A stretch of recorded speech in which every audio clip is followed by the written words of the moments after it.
Imaginez rouler sur une route suspendue à près du double de la hauteur de la Tour Eiffel, si haut que vous traversez littéralement les nuages.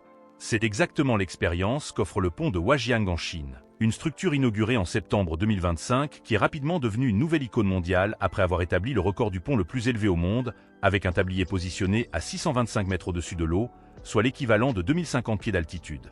Mais cette prouesse ne s'arrête pas à sa hauteur vertigineuse. Le pont de Huajiang défie également l'ingénierie en s'étendant au-dessus de l'une des gorges les plus redoutables de l'ouest de la Chine, où un terrain hostile et des couches denses de brouillard ont contraint l'abandon de nombreux projets antérieurs bien avant même le début de leur construction. Ce qui rend le pont de Huajiang encore plus extraordinaire, c'est qu'au sommet de l'une de ces tours, les ingénieurs ont construit un café lumineux dans les nuages, quelque chose qui semble sortir tout droit de la science-fiction et pourtant totalement réel. Dans cette vidéo, nous allons explorer comment les ingénieurs chinois ont transformé ce projet audacieux en réalité concrète. L'aventure de ce pont record a véritablement commencé dans l'une des régions les plus accidentées de toute la Chine. La province de Guizhou est réputée pour son terrain difficile. Plus de 92% de sa superficie est constituée de hautes montagnes et de plateaux. Et entre eux serpentent 8 rivières principales ainsi que d'innombrables affluents qui créent des vallées profondes, rendant le transport et le commerce particulièrement complexes. Par conséquent, pour construire l'autoroute Liuxian-Long, reliant Liupanshui au comté d'Anlong, le tracé devait obligatoirement franchir la jonction dangereuse de la rivière Beipan au sein de la gorge de Huajiang. C'est précisément pour cette raison que le pont de Huajiang a été créé, une structure dont l'importance dépasse largement celle d'un pont ordinaire. Lors de la phase d'études préliminaires, les ingénieurs se sont retrouvés face à deux options présentant des coûts similaires. La première consistait à construire une route d'approche plus douce, mais à positionner le pont près du sommet de la montagne. La seconde option proposait de construire le pont plus bas, mais de le faire traverser une série de pentes abruptes nécessitant de longs tunnels. Finalement, ils ont opté pour le défi représenté par une altitude d'environ 625 mètres. Cependant, la gorge en forme de V créait une distance de plus de 1400 mètres entre les deux bords des falaises. À cette échelle monumentale, tous les autres types de ponts se sont révélés inadéquats. Le pont à poutre-cadre rigide le plus haut du monde ne pouvait pas couvrir cette distance. Le pont en arc le plus long ne pouvait pas l'atteindre, et même le plus grand pont à haubans n'avait pas la capacité de franchir une telle portée. Seul un pont suspendu, avec une travée principale ultra longue, pouvait répondre à ces exigences d'ingénierie extrêmement strictes. Mais comment construit-on un pont massif dans un terrain aussi impitoyable? En principe, il y a 3 étapes fondamentales. D'abord, ériger les 2 tours principales, ensuite tirer les 2 câbles porteurs en place et les ancrer solidement. Et enfin, suspendre le tablier du pont à l'aide de câbles de suspension. Mais ce n'est là que la théorie. Dans la réalité, tout est infiniment plus complexe. Le pont de Huajiang culmine à 625 mètres au-dessus de la rivière et s'étend sur 1420 mètres à travers le canyon. En incluant ces structures de tours, le pont atteint une hauteur comparable à celle du bâtiment artificiel le plus haut du monde. Avec des chiffres aussi colossaux, il est évident que le pont de Huajiang n'est pas seulement impressionnant sur le papier. Il nécessite un processus de construction qui va bien au-delà des normes des projets d'infrastructure ordinaires. Outre les défis posés par le terrain, les fondations de la structure représentaient un autre problème majeur. Les fondations des tours devaient être forées profondément dans des couches rocheuses altérées, remplies de fissures et d'eau souterraine, où la moindre erreur aurait pu conduire à des accidents graves. C'est pourquoi les ingénieurs ont utilisé un système de pieux spécial en enfonçant 24 pieux de béton massif profondément dans le sol, combinés avec des armatures en acier antisismique, pour garantir que la tour puisse résister à des décennies d'exploitation. Après avoir surmonté les défis liés aux fondations, l'étape suivante consistait à ériger les 2 colonnes vertébrales de l'ensemble du pont. Les 2 tours principales, l'une mesurant 262 mètres de hauteur et l'autre 205 mètres, servent de point d'ancrage pour l'ensemble du système de câbles porteurs. Elles ont été construites directement sur le flanc de la montagne, à des centaines de mètres au-dessus de la gorge. Avec les 2 câbles massifs pesant chacun plus de 9000 tonnes, ces tours soutiennent le pont comme 2 piliers géants tenant un ruban suspendu dans les airs.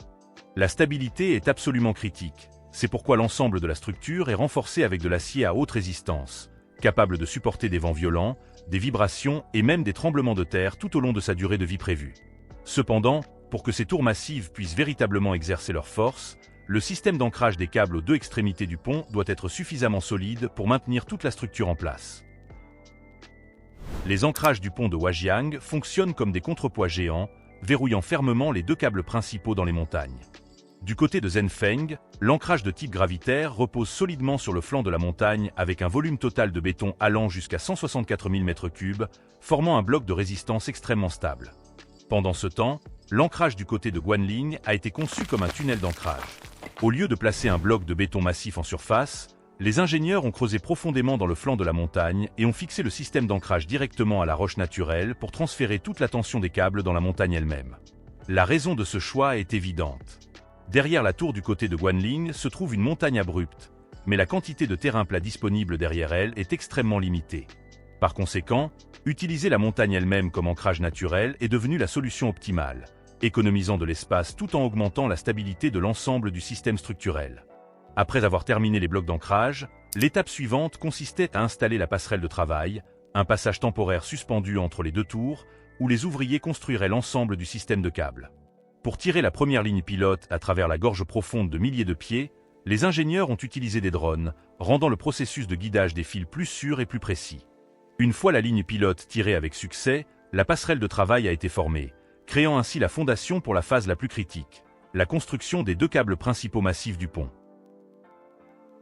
L'étape suivante, et également la phase la plus importante de l'ensemble du projet, était la construction des deux câbles principaux, l'épine dorsale porteuse de tout le pont.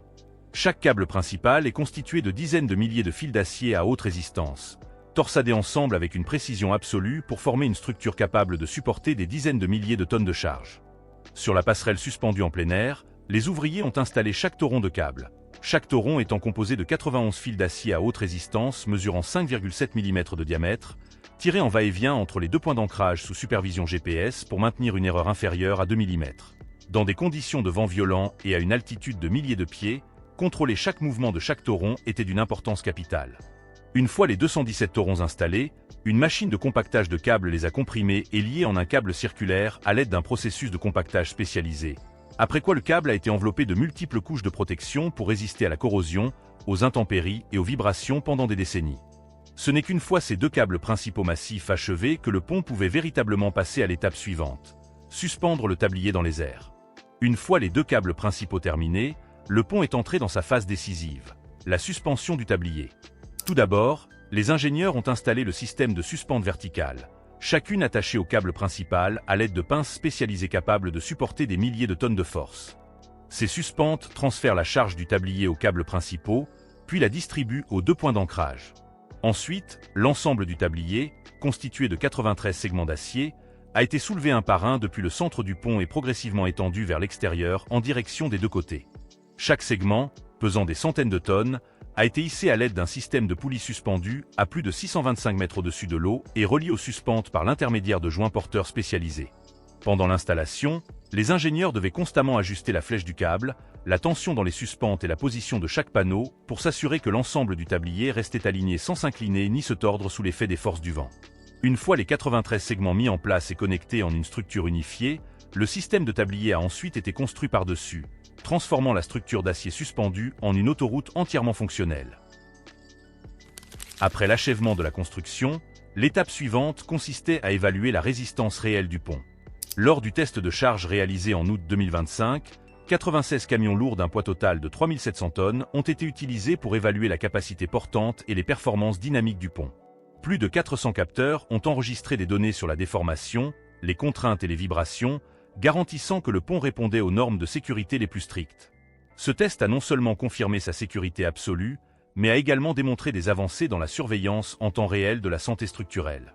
Tout au long de la construction du pont le plus haut du monde, l'équipe de construction a constamment fait face à des défis extrêmement difficiles imposés par la nature et le terrain. La gorge de Huajiang est connue pour ses vents violents. Pendant les saisons favorables, la vitesse du vent peut atteindre le niveau 14 sur l'échelle de Beaufort, tandis que la construction doit être interrompue dès que les vents atteignent le niveau 6 ou plus pour garantir la sécurité des travailleurs. Lors du transport des poutres d'acier vers la position d'installation, les cordes de stabilisation s'emmêlaient parfois, obligeant les ouvriers à les redresser manuellement et à maintenir l'équilibre des lignes entre les côtés amont et aval afin de minimiser le risque de torsion. Ils commençaient à travailler à 6 heures du matin et ne rentraient souvent qu'après la tombée de la nuit. Au-delà du vent et du paysage accidenté, le volume considérable de matériaux de construction posait également un défi majeur. Le pont de Huajiang a nécessité un total de 439 000 m3 de béton, l'équivalent de 176 piscines olympiques. Pour réduire les coûts et protéger l'environnement, Les ingénieurs ont réutilisé les déchets de roches produits pendant la construction, les broyant en poudre minérale verte haute performance et l'utilisant comme matériau supplémentaire pour remplacer 20% du ciment dans chaque mètre cube de béton. Cette approche a non seulement permis d'économiser du ciment et de réduire les coûts, mais a également permis une utilisation complète des déchets de roche, contribuant à limiter la pollution et à préserver les ressources naturelles.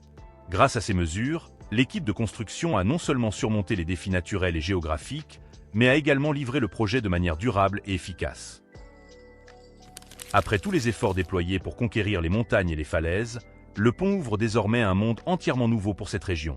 Autrefois, voyager depuis la zone du pont jusqu'à la ville de Guiyang prenait au moins 3 heures. Aujourd'hui, cela ne prend pas plus d'1h30, économisant près de la moitié du temps.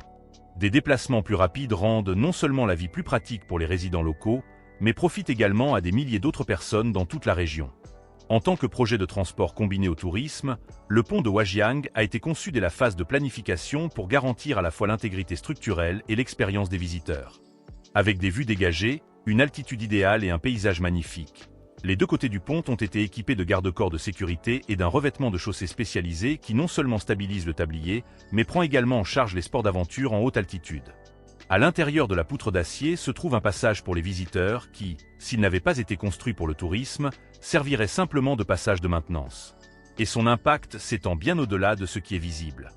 En se connectant à l'autoroute G56, le pont raccourcit non seulement les temps de trajet, mais ouvre également des routes commerciales régionales entre la Chine et l'Asie du Sud-Est, attirant les investissements, créant des emplois et améliorant l'éducation, les soins de santé et le tourisme, rapprochant toute la région d'un avenir prospère.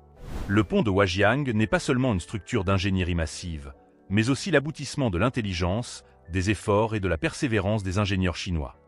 Depuis les tout premiers jours de forage profond dans la couche rocheuse, du coulage du béton pour les fûts des tours principales, jusqu'à l'achèvement des sommets des tours, l'installation des poutres d'acier transversales, la mise en tension des câbles de suspension et l'ajustement de chaque composant de verrouillage, chaque étape était remplie de défis et exigeait une précision absolue.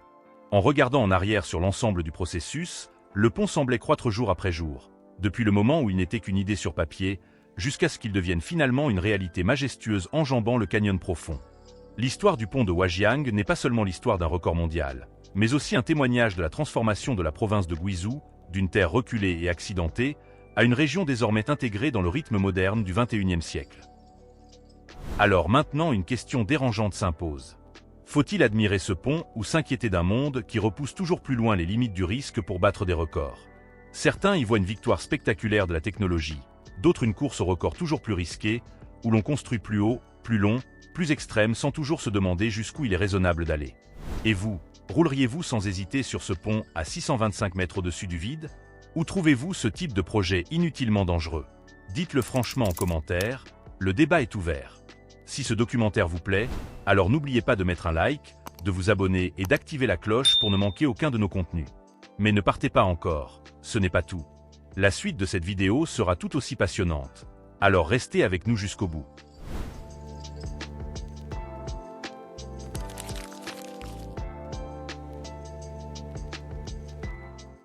Saviez-vous que le pont de Brooklyn tient debout depuis plus d'un siècle grâce à plus de 22 000 km de câbles d'acier? Mais qu'est-ce qui, dans leur processus de fabrication, permet à ces fils d'acier de soutenir des structures aussi colossales? Pour créer un câble à la fois solide, résistant et fiable, capable de servir dans des situations où la vie peut en dépendre. Tout commence dans les mines de minerai de fer, avant de se poursuivre dans les aciéries. Là, les alliages sont fondus à des températures extrêmes, coulés en billettes, puis soumis à des contrôles rigoureux avant d'être étirés en fils et torsadés pour former les câbles finis, prêts à équiper des projets aux 4 coins du monde. Ce documentaire vous emmène à travers tout ce processus, des détails techniques aux machines monumentales, jusqu'aux opérations les plus fines, pour expliquer comment ce qui semble n'être qu'un simple faisceau d'acier tressé peut durer des décennies dans les conditions les plus rudes. Le câble en fil d'acier est né dans les années 1830, au fond des mines d'Allemagne, lorsque les cordes de chanvre ne suffisaient plus à supporter les charges. En remplaçant ces anciennes cordes, les monte-charges pouvaient descendre des centaines de mètres sous terre en toute sécurité, ouvrant la voie à l'exploitation industrielle à grande échelle.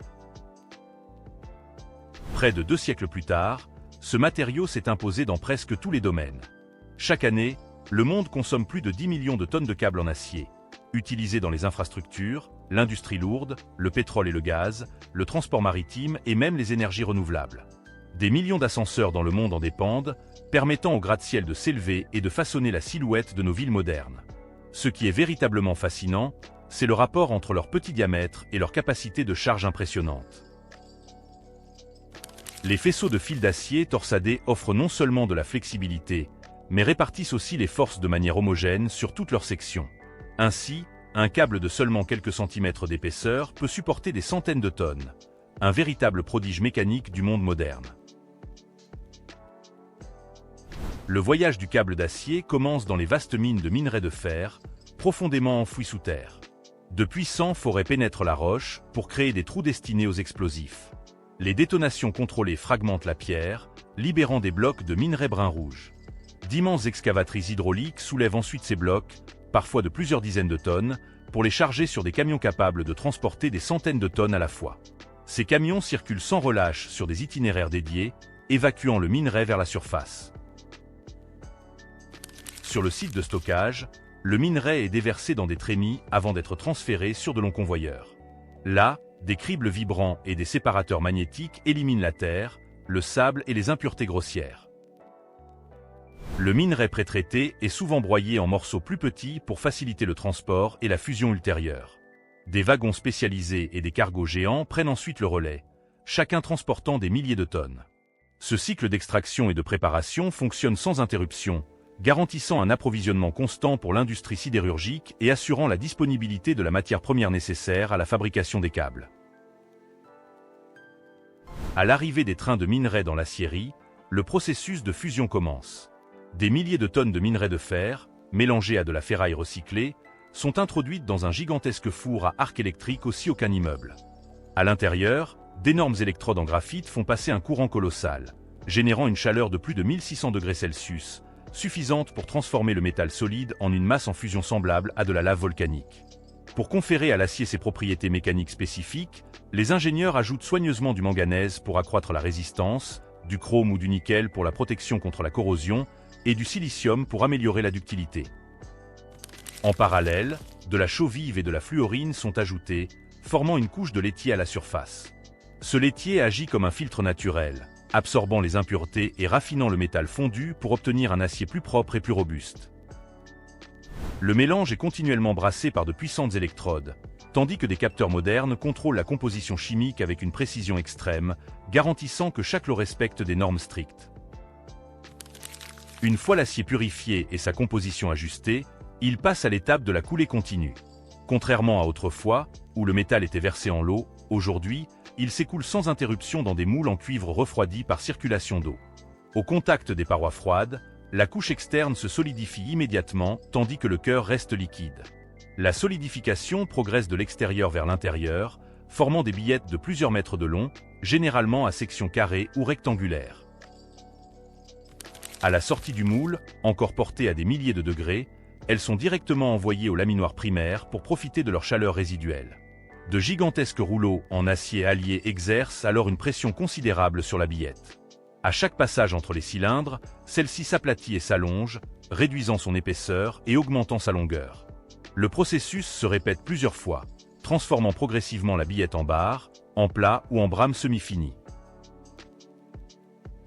La haute température maintient l'acier ductile, évitant les fissures, tandis que les forces mécaniques répétées réalignent sa structure interne, le rendant plus homogène, plus résistant et plus stable avant les tirages.